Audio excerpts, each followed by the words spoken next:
Halo, namaku Tasya. Dan kali ini aku akan menceritakan kisah tentang bagaimana aku jatuh cinta pada seseorang. Kisah ini mungkin akan mengejutkan untuk kalian, karena orang yang kucintain adalah penculikku sendiri. Aku minta, dengerin dulu ceritaku dan jangan langsung menghakimiku ya. Suatu malam, aku yang masih duduk di kelas 3 SMA sedang berjalan sendirian sepulang dari les. Jalanan saat itu sepi. Mendadak dari belakangku ada mobil yang menepi. Kaca pengemudi terbuka dan terlihat laki-laki berumur sekitar 30 tahun. Dia mengaku namanya Edi. Lalu kaca penumpang di belakang juga terbuka. Ada seorang perempuan namanya Ina. Dia istri Edi. Ina menodongkan pistol ke arahku, lalu menyuruhku masuk. Walau ketakutan, aku gak punya pilihan lain. Coba kalian pikir, aku bisa apa kan? Kalau mencoba lari, aku pasti ditembak mati. Akhirnya aku menurut. Edi membawaku ke rumahnya yang terletak di tepi hutan, jauh dari pemukiman warga.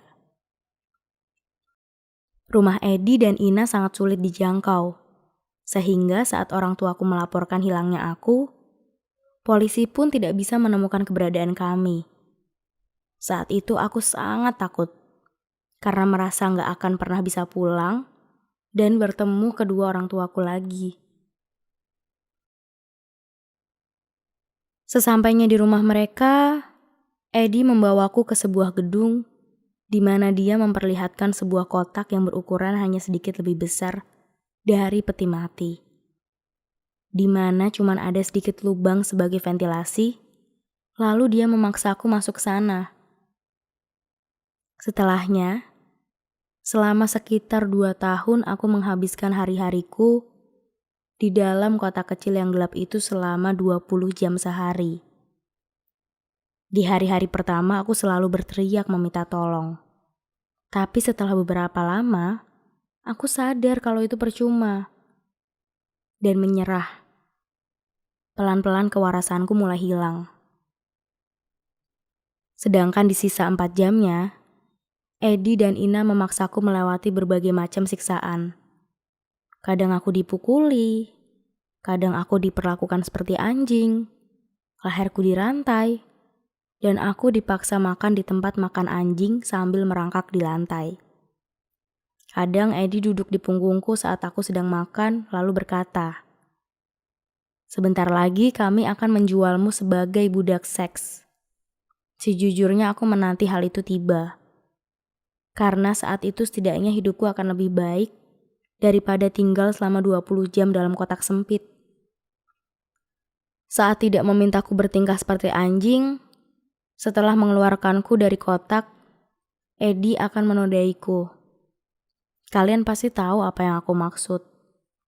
Aku cuma bisa pasrah dan menangis. Awalnya aku jijik pada diriku sendiri. Tapi anehnya, setelah lebih dari setahun berlalu, aku mulai menikmati berhubungan dengan Edi. Aku mulai berhenti menangis saat kami melakukannya. Setelah 2 tahun, terjadilah perubahan. Aku hanya harus tinggal dalam kotak selama 12 jam. Edi dan Ina juga mengajakku sarapan bersama setiap pagi. Katanya itu merupakan hadiah kesetiaanku. Edi juga berkata bahwa ia membatalkan niatnya menjualku sebagai budak seks. Dia memutuskan untuk merawatku. Mendengar semua itu aku sangat senang. Aku tidak peduli lagi pada fakta bahwa aku masih diculik. Di kepalaku, aku senang karena bisa menyenangkan tuanku. Sejak itu, hubungan kami bertiga berubah. Tidak ada pemaksaan lagi.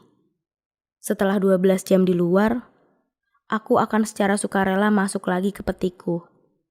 Menunggu 12 jam kemudian, sampai Edi membukakan tutupnya lagi. Aku selalu menantikan saat tutup peti itu terbuka dan melihat wajah Edi yang tersenyum lalu membantuku berdiri. Aku merasa diperhatikan. Kadang dia menyuapiku, bahkan memandikanku. Seusai mandi, kami selalu melakukan aktivitas yang jadi kegemaranku.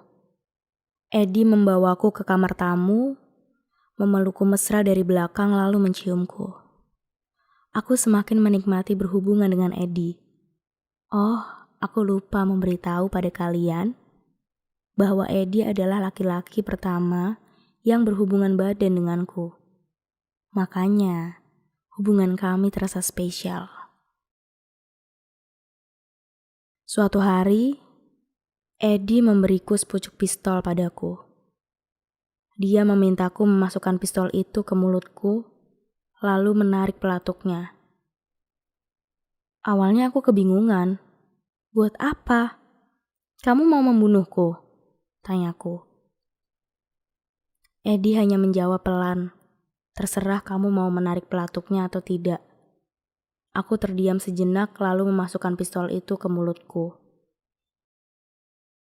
Aku bisa merasakan besi pucuk pistol yang dingin menempel di kerongkonganku. Tapi anehnya aku tidak merasakan takut sedikit pun. Dalam hatiku aku merasa harus melakukan ini karena Edi memintanya. Kemudian aku tarik pelatuknya dan tidak ada peluru keluar. Ternyata pistol itu kosong. Edi tersenyum, lalu memberitahu bahwa itu hanya sebuah ujian kesetiaan untukku. Dan aku berhasil lulus. Mendengar pujian Edi itu, aku senang sekali dan merasa bangga pada diriku sendiri. Begitulah kehidupanku selama 2 tahun ke depan. Total sudah 4 tahun aku tinggal bersama Edi dan Ina. Suatu malam, Edi mengajakku pergi dengan mobil. Itu adalah pertama kalinya aku keluar dari rumah Edi. Aku terkejut saat dia berhenti di depan rumahku. Dia menyuruhku keluar lalu berkata, "Masuklah, temui orang tuamu." Lalu menyetir pergi dari sana. Aku masuk ke dalam rumah dan melihat kedatanganku, ayah dan ibu langsung berlari ke arahku. Mereka menangis, memelukku, menciumiku. "Akhirnya kamu pulang, Nak. Ibu kira kamu udah gak ada." Tapi mendengar ucapan ibuku itu, aku sama sekali tidak merespon. Dalam pikiranku, aku hanya bertanya-tanya, kenapa Edi membawa aku ke rumah orang tuaku. Besoknya, sekitar jam 4 pagi sebelum orang tuaku bangun, aku yang sama sekali tidak bisa tidur mendengar suara yang familiar. Mobil Edi. Aku melongok keluar, dan memang benar, itu mobil Edi. Aku langsung berlari keluar dan masuk ke dalam mobilnya. Kami tidak saling mengucapkan sepatah kata pun, kemudian Edi membawaku kembali ke rumahnya. Aku menghabiskan 1 tahun lagi tinggal di dalam peti. Mungkin kalian kira aku sudah gila, dan itu wajar aja. Aku sendiri gak paham kenapa aku bisa seperti itu. Peti sempit itu seperti kamar yang nyaman buatku. Dan waktu-waktu bersama Edi adalah kebahagiaan bagiku. Sampai suatu hari Ina sadar kalau dia sudah ikut membantu suaminya melakukan sebuah kegilaan. Ketika Edi masih bekerja, dia langsung membawaku pergi dari rumah. Dia tarik tanganku kemudian dia bawa aku lari secepat mungkin.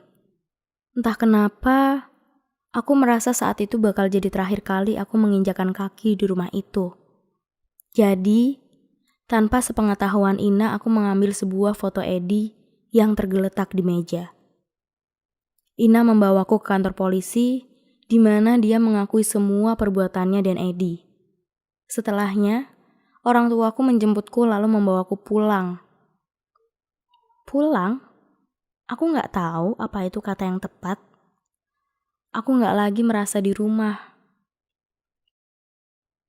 Keesokan harinya aku sedang menonton TV di rumah orang tuaku. Ketika ada sebuah berita yang menyebut kematian seorang penculik yang sedang diburu oleh polisi. Itu Edi. Mendengar kabar itu, kesedihan yang luar biasa langsung menyerangku. Air mataku menetes. Kabarnya, Begitu sadar aku sudah tidak ada, Edi langsung tahu kalau dia akan segera ditangkap polisi. Karena nggak mau menghabiskan sisa hidupnya di penjara, Edi memilih bunuh diri dengan cara melompet ke depan kereta yang sedang melaju dengan kecepatan penuh. Dan dia tewas seketika. Aku langsung mendatangi kantor polisi dan meminta dibawa melihat jenazah Edi. Awalnya permintaanku ditolak, tapi aku memaksa sambil berkata, "Dia orang yang menculik aku selama 5 tahun. Aku berhak melihatnya." Setelah perdebatan beberapa lama, akhirnya mereka memperbolehkanku. Aku masuk di sebuah ruangan di mana peti mati Edi diletakkan. Seluruh badanku terasa lemas. Kakiku tidak lagi kuat menopang bobotku. Aku terduduk di samping peti mati Edi. Aku gak menangis. Hatiku kosong. 10 tahun berlalu sejak kematian Edi, dan sekarang aku sudah menjalani kehidupanku seperti orang kebanyakan. Aku mendapat pekerjaan yang lumayan walau aku masih melajang dan hidup sendiri. Foto Edi yang waktu itu ku ambil diam-diam masih terpajang rapih di meja kerjaku. Sekali lagi aku mohon ya, jangan menghakimi aku. Aku hanya menceritakan peristiwa yang ku alami, dan itu bukanlah peristiwa yang mudah bagiku. Terima kasih sudah mendengarkan semua ceritaku.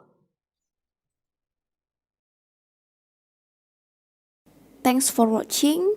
Jangan lupa subscribe dan tonton video lainnya dari channel Tinta Imaji.